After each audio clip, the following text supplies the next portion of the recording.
स्वाधीनता का काल उत्तर प्रदेश में इलाहाबाद बोर्ड का संगठन जो आगे चलकर माध्यमिक शिक्षा परिषद में परिवर्तित हो गया। उस कालखंड में उत्तर प्रदेश के शिक्षा मंत्री डॉक्टर शंभू थे। उन्होंने संस्कार निर्माण के लिए पाठ्यक्रमों में परिवर्धन करने की प्रक्रिया की नींव डाली।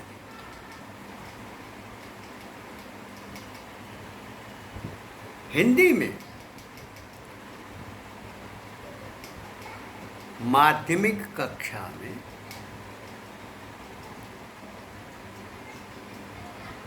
गद्य के भाग में एक पाठ था गंगा मैया। उसके लेखक थे काका कालेलकर। उस निबंध में जो प्रारंभ था वो वहीं से था कि माँ गंगा कुछ भी न करती अगर देवव्रत भीष्म को जन्म देती, उनकी माता कहलाती, तो वे सनातन भारत की माता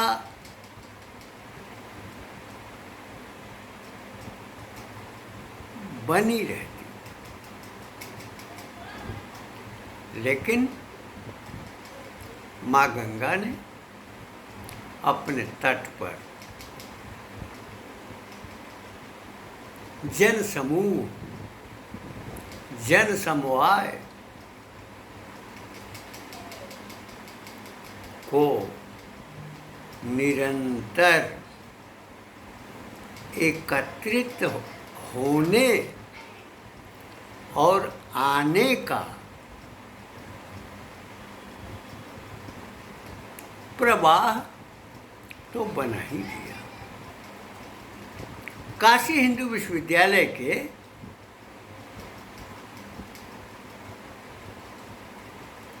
कालखंड में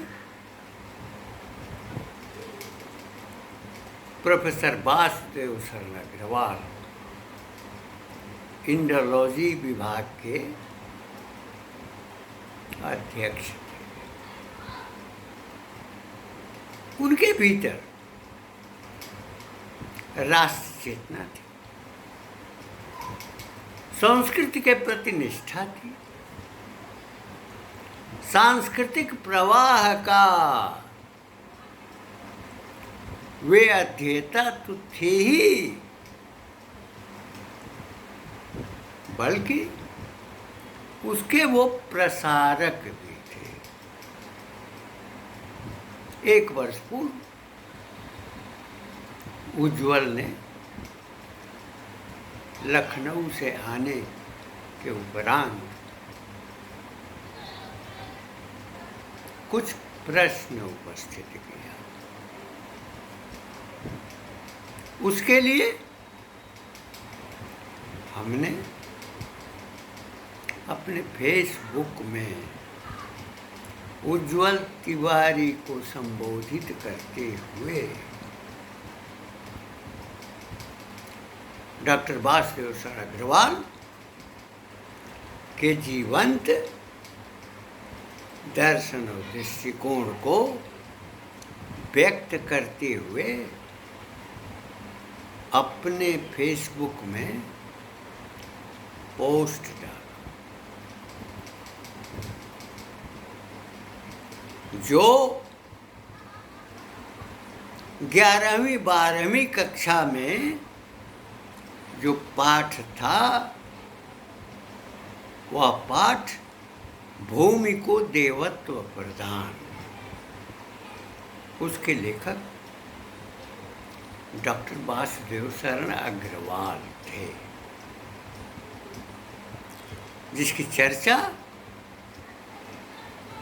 मैं कर चुका हूँ, वो इंडोलॉजी विभाग के अध्यक्ष भी थे। भारतीय संस्कृति के चिंतन के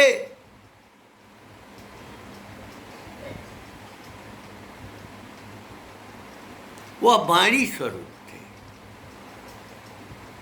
उन्होंने 11वीं 12वीं कक्षा के लिए जो उनका निबंध था, अपने अध्ययन काल में मुझे बहुत प्रेरणा देता रहा। वो ऐसी ही प्रेरणा जैसे काका कालेलकर की गंगा मैया, और आज भी हमारे लिए प्रेरणा के स्रोत हैं। और मेरे भावों को उनकी स्मृतियाँ, उनके निबंध उद्दीप्त भी करते हैं।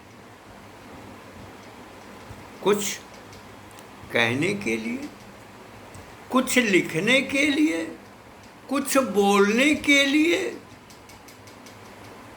भारत माता के लिए, भारतीय राष्ट्र के लिए, भारतीय सनातन परंपरा के लिए वह अपने पूर्व जिनके वे वंशज थे, उनके भीतर उन्हीं का रक्त संस्कार उनमें था, और उन्होंने भारतीय वैदिक वाङ्मय में भी अपनी परंपरा को बराबर प्रसारित रहने का संदेश भी दिया। भारत में भूमि को देवत्व प्रदान किया गया है। पर्वत हैं, जितने भी पर्वत हैं, जिनके स्रोतों से नदियां प्रवाहित होती हैं, जिन नदियों के तट पर जन समूह इकट्ठा होता है, नदियों के तट पर जो मंदिर होते हैं, उन मंदिरों से जीवन का संदेश मिलता है।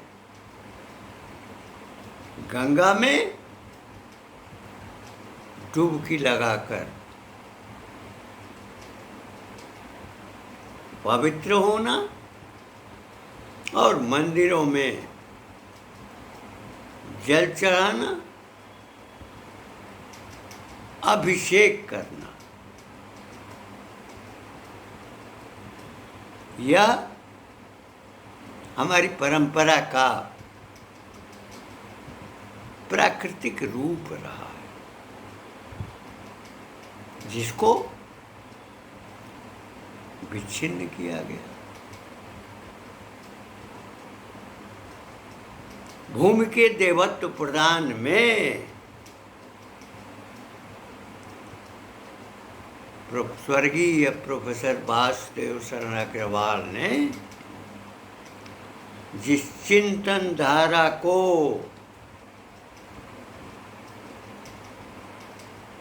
विकास प्रदान किया है, वह उसी तरह से है जैसे माँ गंगा और यमुना सहित भारत की समस्त नदियों के तटों पर हमारी सनातन संस्कृति का विस्तार और प्रसार होता आया है।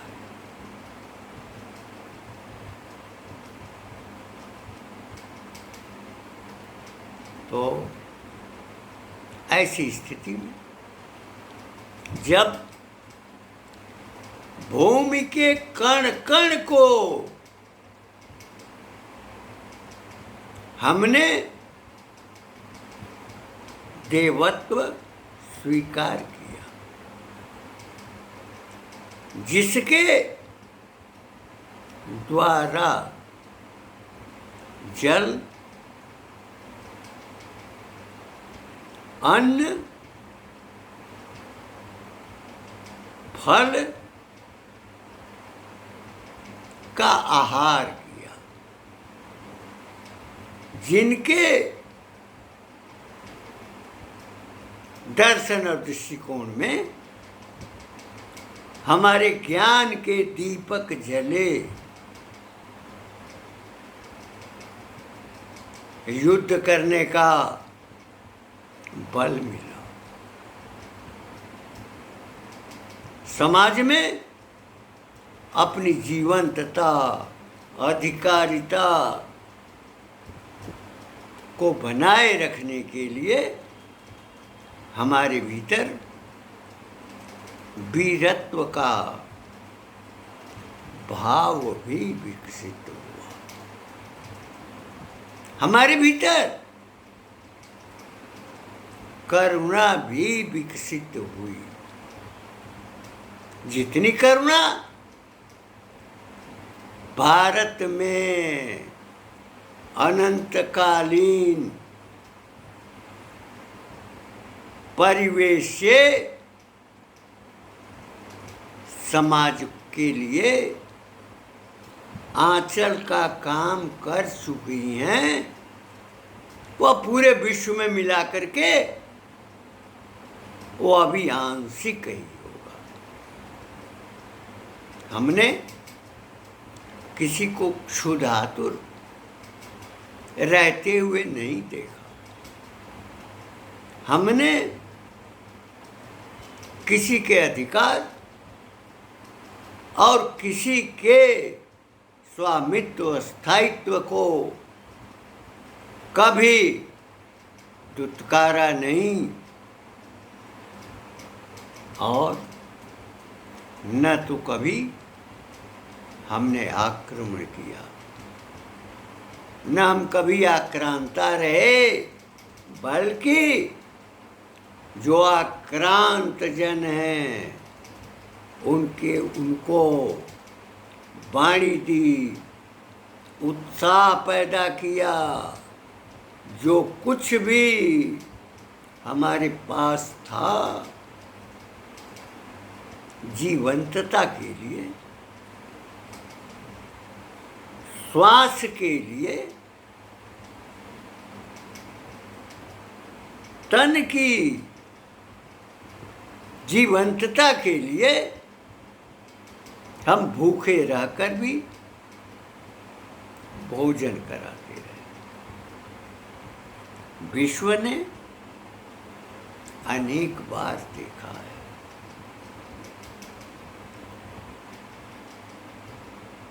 स्वर्गीय अग्रवाल जी ने यह भी कहा था, जब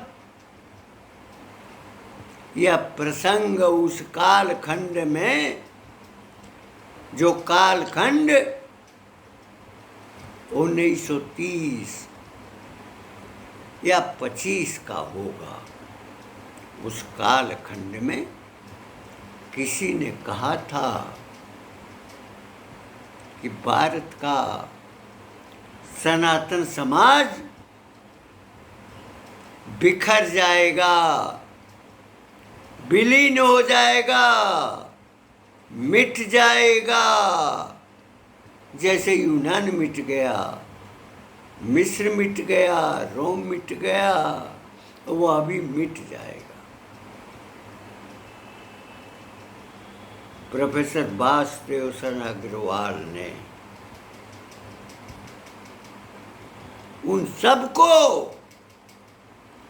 संकेत करते हुए यह कहा था कि जब तक नदियों के तट पर, मंदिरों में, तीर्थों में जन सम्मर्द बना रहेगा, भारतीय समाज के प्रत्येक व्यक्ति में तीर्थ में जाने और नदियों में स्नान करने तथा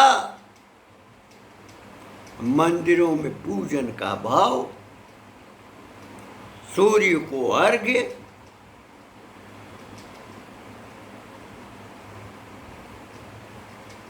दिया जाता रहेगा। तब तक भारतीय संस्कृति को अक्षुण्ण समझना चाहिए। उनका तात्पर्य यह था कि जब नदियों, तीर्थों, मंदिरों, सप्तपुरियों और चार पीठों पर जनता की अपार भीड़ विचरण करती रहेगी, जो दक्षिण में रामेश्वर और सोमनाथ और हजारों मंदिर, उत्तर में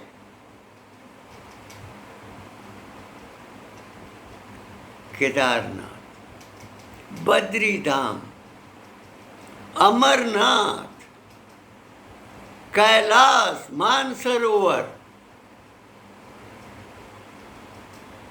अयोध्या में सरयू और अयोध्या नगरी में मोक्ष की कामना में निवास करने वाले लोग, उनकी भीड़, मथुरा में लोगों का आगमन, आकर्षण, उत्कल जो उड़ीसा है वहाँ जगन्नाथपुरी, काल भैरव मध्य प्रदेश में, उज्जैन में, आसाम में कामाख्या देवी, विंध्याचल में विंध्यवासिनी, शक्तिपीठ का स्वरूप और भारत के कोने कोने से भी, दक्षिण से काशी तक, उत्तर से काशी तक, पश्चिम से काशी तक, अब पूरब से बंगाल से काशी तक, काशी की महिमा, अयोध्या की महिमा, मथुरा की महिमा, माया हरिद्वार की महिमा, अवंतिका, कांची, द्वारिका की महिमा, जब रामेश्वरम की महिमा जब तक विद्यमान रहेगी, भारतीय राष्ट्र जिसका आधार भारत की संस्कृति है, उसके ऊपर अगर चोट की जाएगी, चोट की भी गई है 1000 वर्ष। मुस्लिम शासन हो चाहे अंग्रेजी शासन, चाहे स्वाधीनता के 65-70 वर्ष हो, उसमें ज्यादा जड़ों में मट्ठा डालने का काम किया गया है, जिसका असर आज भी दिखाई पड़ रहा है। भाषा में, व्यवहार में, आचरण में, संस्कार में प्रतीत हो रहा है। इसके अनंतर भी प्रोफेसर अग्रवाल की दृष्टि में आज भी सांस्कृतिक धारा की अविरलता कवच का काम कर रही है। मुझे याद आता है, रहीम ने कहा था कि सर सूखे पंछी उड़े और शरण समान, दीन मीन बिन पक्ष के कहो रहीम कित जान। तालाब सूख जाता है, पंछी उड़ जाते हैं, लेकिन उनको हवाई जहाज मिल जाता है, दूसरे देश में चले जाते हैं, रोज आते ही जाते हैं। आज भी जहाँ दलाली नहीं मिल रही है, रिश्वतखोरी नहीं मिल रही है, आयात में चाहे निर्यात में, उनके पास पंख है, चाहे वो भले ही कृत्रिम हो। काशी में व्यापार का केंद्र था, जो बुनकर थे, जो कपड़ा व्यवसायी थे, वो भी बंगलोर में अपना स्थान बना चुके थे। जो जुलाहे हैं वो अभी सूरत में अपने व्यापार में काशी छोड़कर चले गए।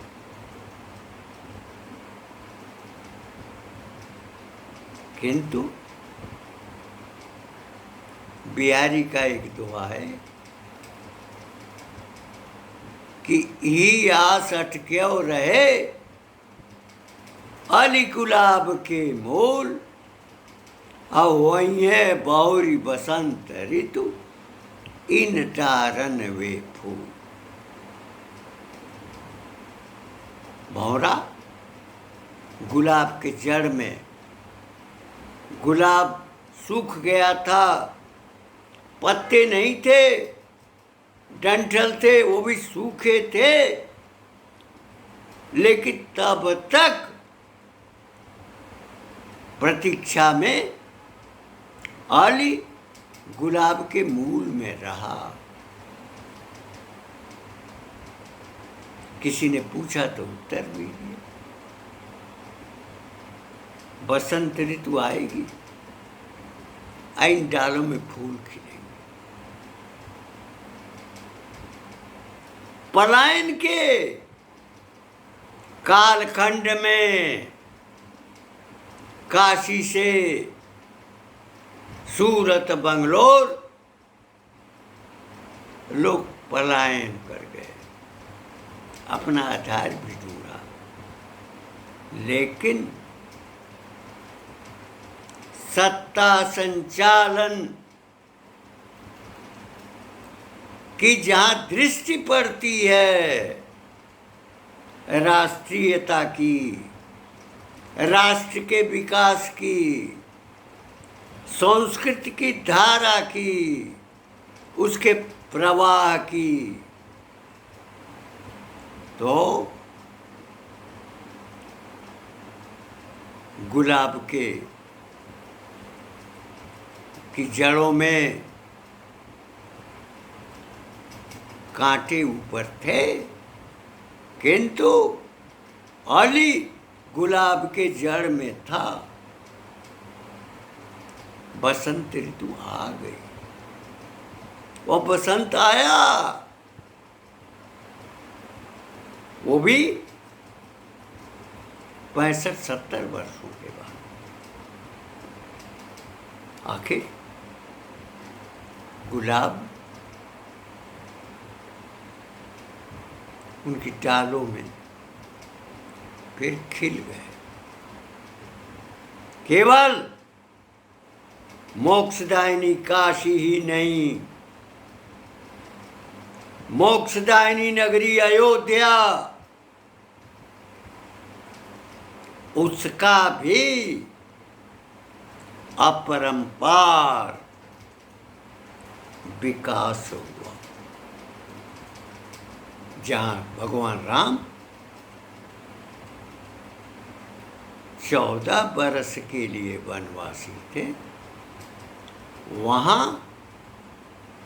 वे 500 वर्ष तक उन्होंने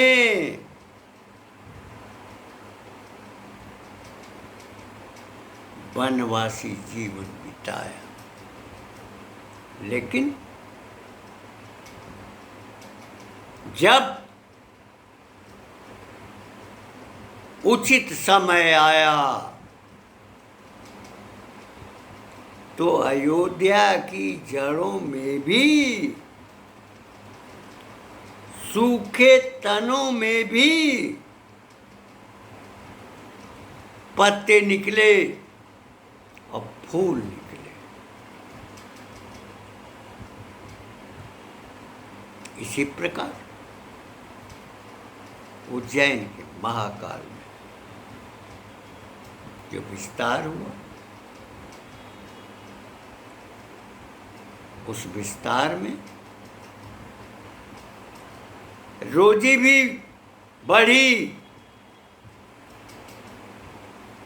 और समाज के आत्मनिर्भर बनने का स्वरूप भी दिखाई पड़ा।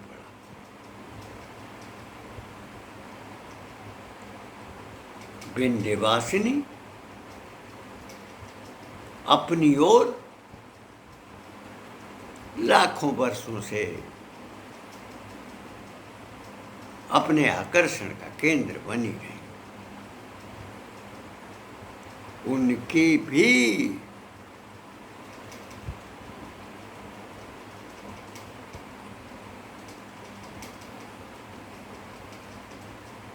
मंदिर के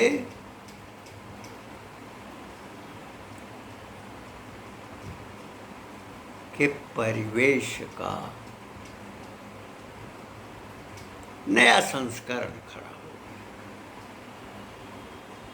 गया। यात्रियों की, दर्शनार्थियों की भीड़, जनसम्मर्द फैलता रहा, जो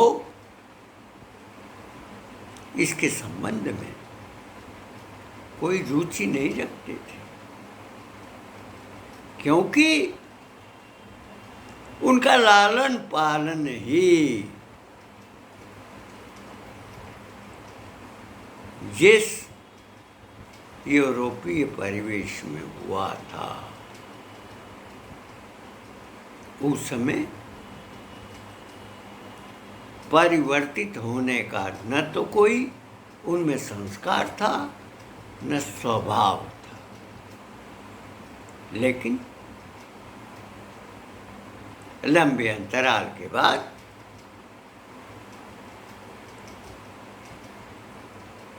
दिशा दिखाई पड़ रही है। जहाँ आसाम के हेमंत चुनौती स्वीकार कर रहे हैं, कार्य कर रहे हैं भारत की एकात्मता के लिए, भारत के संगठन के लिए, भारत जन के आत्मनिर्भर होने का भाव पैदा करने के लिए। जब वर्तमान समय में क्षमता विहीन होते हुए सतना से, पंजाब से, बंगाल से, आगरा से, अवध से, छत्तीसगढ़ से आते हुए गाड़ियों के जन सैलाब काशी तीर्थ में गंगा के तट पर पहुंचकर अम्मा गंगा का में स्नान करके, डुबकी लगा करके और ज्ञान वापी की विकसित धारा को देख रहे हैं। उनकी गाड़ियां भी अपने ही परिवेश में दिखाई पड़ रही हैं। उनसे निकलने वाले व्यक्ति जब उनके मुख से विभिन्न प्रकार की बोलियों का स्वर दिखाई पड़ता है तो सचमुच में यह विश्वास होता है कि क्या यही काशी है जहां हर भवन व्यक्ति का यात्रियों के ठहराव के लिए आधार बन गया है और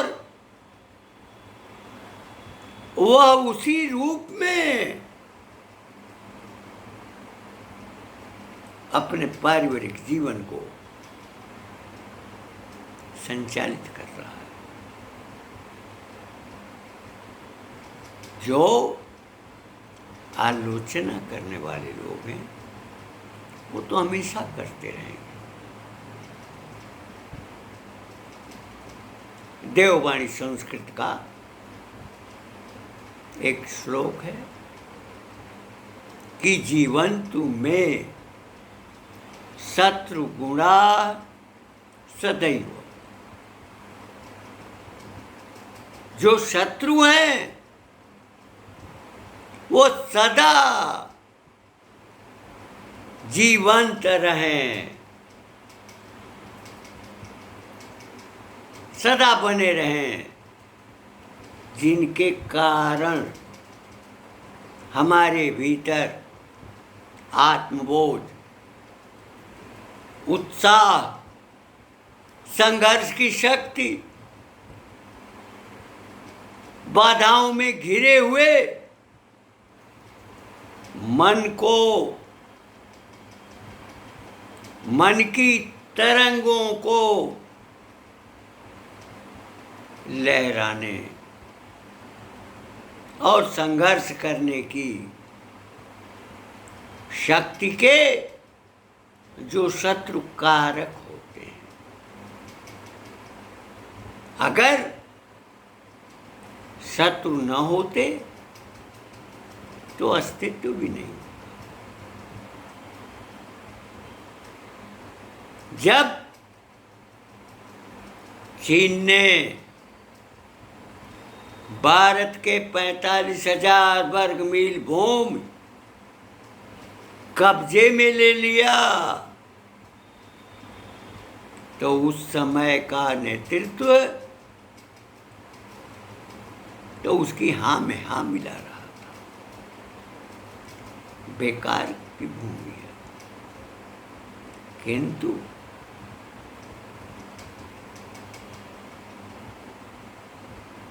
राजा हिमालय और भगवान शिव के वंशज, उनके भक्त सदैव अपने जीवन में संघर्ष, त्याग, साधना और समाधि की दिशा में निरंतर प्रयत्नशील रहे।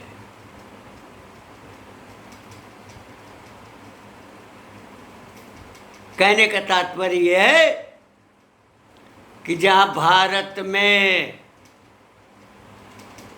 शत्रुओं की भी जीवंतता की कामना होती है, क्योंकि उन्हीं के विकारों से, उन्हीं के शत्रुवत कार्यों से हमारे भीतर भी जाग उठने का बल मिलता है और हम युद्ध करते हैं और अधीनता स्वीकार हुआ करता है, क्षमा भी करते हैं।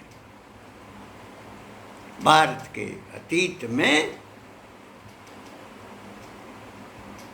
जो विजेता है उसमें क्षमाशीलता सब में रही है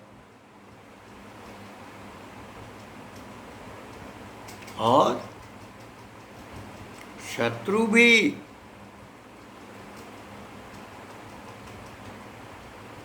आकर जिसका पौरोहित्य कर्म करता हो, भगवान शिव की स्थापना भी करवाता हो अपने वेद मंत्रों के द्वारा, युद्ध में वह उसी से लड़ता भी है, युद्ध भी करता है। भगवान राम और महाब्राह्मण राम, महापंडित राम, दोनों के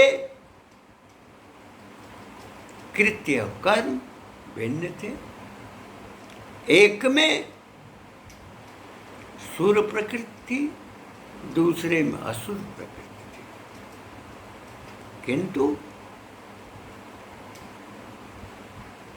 भगवान राम ने जो मर्यादा कायम की, जो श्रीलंका के समवाय को अपने भीतर समाहित किया,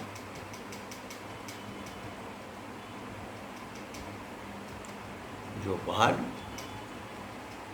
वानर को साथ लेकर अपने उद्देश्य में बने रहे, जीवन वनवासी था। अब वनवासी जीवन में भगवान राम ने भाई लक्ष्मण के साथ अपना उद्देश्य भी पूर्ण किया और अंत तक जिन्होंने युद्ध में उनको संबल, सहयोग और उत्साह बनाए रखने का आधार दिया था, उसके प्रति कृतज्ञ भी रहे। इस परंपरा में महाराणा प्रताप भी आते हैं। इस परंपरा में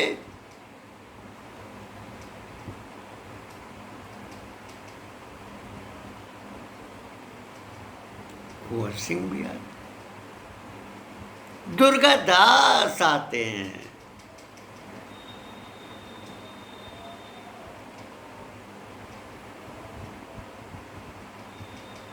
भारतीय पौराणिक परिवेश में अनंत व्यक्तित्व हैं। जब उचित प्रसंग, उचित परिवेश जहाँ मिलता है, वहाँ उनकी स्मृतियाँ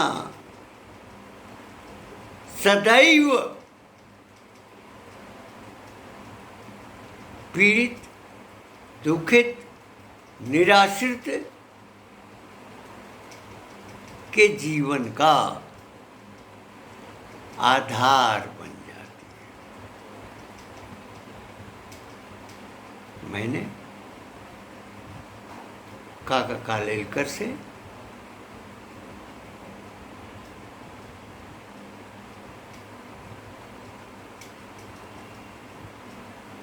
माँ गंगा, वासुदेव अग्रवाल से भूमि को देवत्व प्रदान, राष्ट्र की चिंतन धारा और उसकी जीवंतता सदा सदा के लिए कायम रखने का संदेश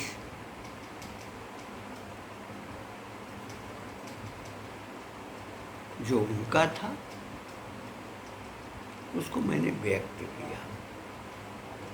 और एक वर्ष पूर्व हमारा ही डाला गया पोस्ट मेरी स्मृति को ताजा कर गया।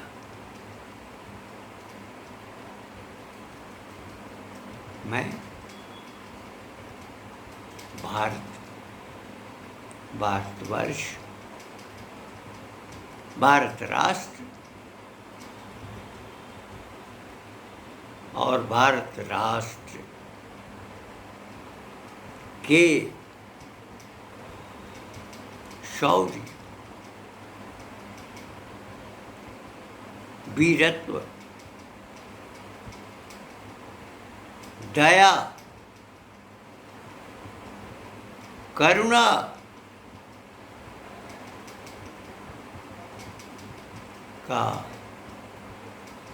के विस्तार का अनुभव करते हुए इस आशय से अपनी वाणी को विराम देता हूँ कि भारत सदैव स्वर्गिक रहा है और वह आज भी उसके संस्कार स्वर्गिक हैं, जिन्हें अगर दृष्टिगत नहीं होता है निसंदेह वो असुर प्रकृति के भाव रखने वाले व्यक्ति और भविष्य में भी जो भारत राष्ट्र है वह पूर्व की भांति वह विश्व को जीवन और उसके अस्तित्व के बोध में सदैव अपना योगदान करता रहेगा।